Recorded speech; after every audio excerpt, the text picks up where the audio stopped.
Balleessee isa balleesse. Yaa tokko badii balleessee nama balleessin alaabaa buusaatti. Alaabaa gubuu dogongoreera beekan ko dhugaa rabbi dogongoreera dogongoreera waan fakkaatu godhamu hin beeku. Yaa dogongoreera ati immoo komitiin ashkaabatummaatti barbaachiseessu atillee achi baatee dogongortee ta'e beekaa jechuun qabdu turte maaliif miidiyaatti kan fideesiin haadha buddeenaa isaateetti.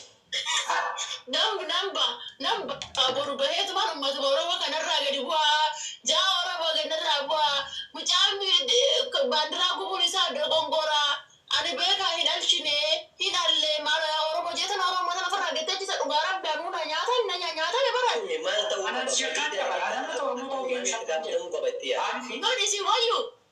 siif maal jira kana keeffata. Dabaree kenna mucaa inni sun kan beekaadha badii barbaadu isaa amantaa rabse badii maa hin kennin erguma kaleessaati beekaan badii fudhachuu qaba sirrii miti dhugaadha garuu ishii inni amantaa gadi ba'ee arrabsee'u. Nuni qonni seeratti dhiyaatu hin eegaban seeraatti deemtu misa. Namni saruu illee jiru. Dhugaadha beekaanii alaabaanii fi amantaa walitti nuuf gubuu hin qabu sirrii miti kuni dogongorala akka kan Isa jecha nu nama sadalaa nama amantaa kee tuqee hin dhiisini namni kamiyyuu abbaan barbaada. alaabaan suni kilanii abaa yoo ta'e waa'ee amantaa fi kana waa walitti fide hin qabu dhugaadha namni baay'een baga gube jedhani anaafiyyuu galuu didi. Akkuma kootti Toltollaadha isheenis amma ganni dhabala ganni. Maal godhinaan jetta yooni adaraa kee maaloo ganni ettana waami yooni ani gubadhe maal godhu? Akka gurbaa kana fiddeetti gurbaa gaddeessisi. Yoo ergamaa qabu ta'e waan barbaade gochuu danda'a. Amantaa isaa dubbachuu danda'a mirga qaba. Nama kanallee yoo barbaade tikeetii kutatee yoo birri tikeetii qabu ta'e asirraa tiktook irraa sassaabnee erguu fi dandeenya. Innuu hin qaba hin kutata ishee maal godhu? Shoosaan allee erguu fi dandeessa. Dhaqee warra ajjeesuu barbaadu sana ajjeesuu danda'a. Ishee. Ajjeesa jedhemni yoo dhufa dhiira rarraafateera ta'e jechuudha rakkoo qabasii naasuu.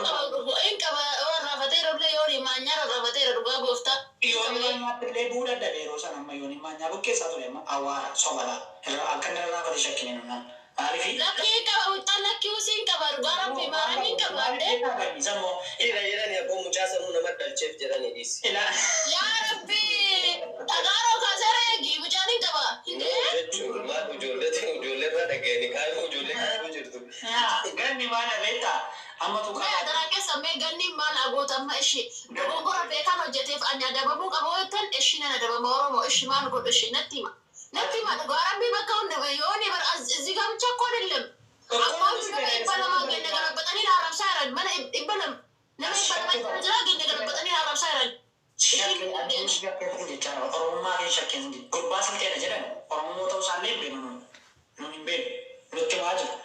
Ati garuu nama sana dhibee badii sa'aatammaa akka lamamee akka maaliin jira badii inni balleessa irratti ni jajjabeessaa akka komintiidhaan si argee bar komintii jedhu. Gurbaa maalan jajjabeessee goota ko jabaadhu maa miti ayisu binaa. Amma kenni beekaa jaarsa koo dogongortee ta'ee viidiyoo irratti hojjedha koomani sirraa dhaabbatu.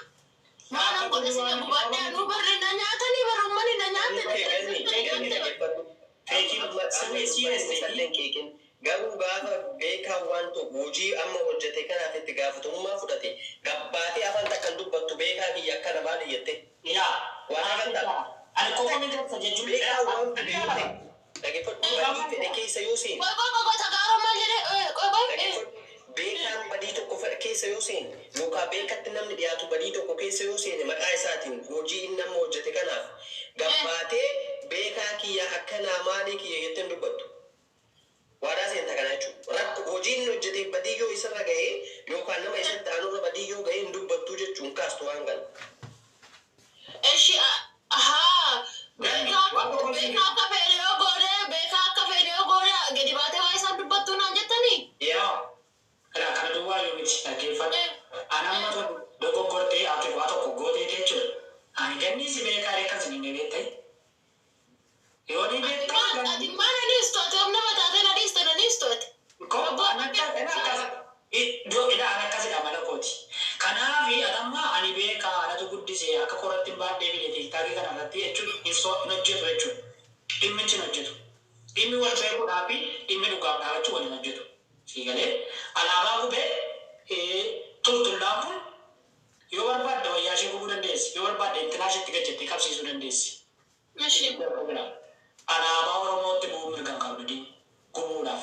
Qomaadhaan waan gubaa ture isaaniin beeku. Biyya Ameerikaa keessatti iddoo ilaaluu alaabaa Oromoo gubanii lafa kaanirra deemaniiru. Ishi. Gurbaan shulaan silqeen kun immoo alaabaa Oromoo gubuun qabu.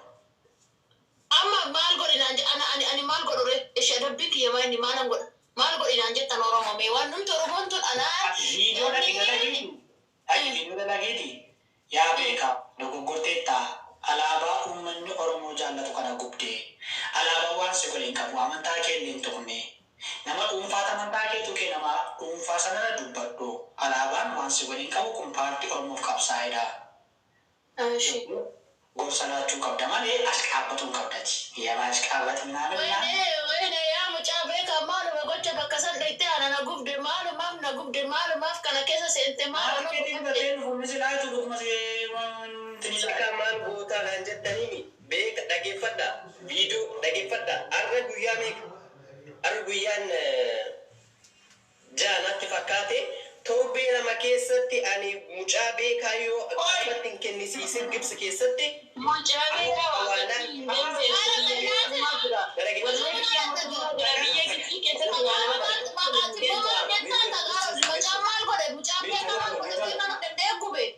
Yaada kiyyaa dhuma walbuna dhageeffadhu.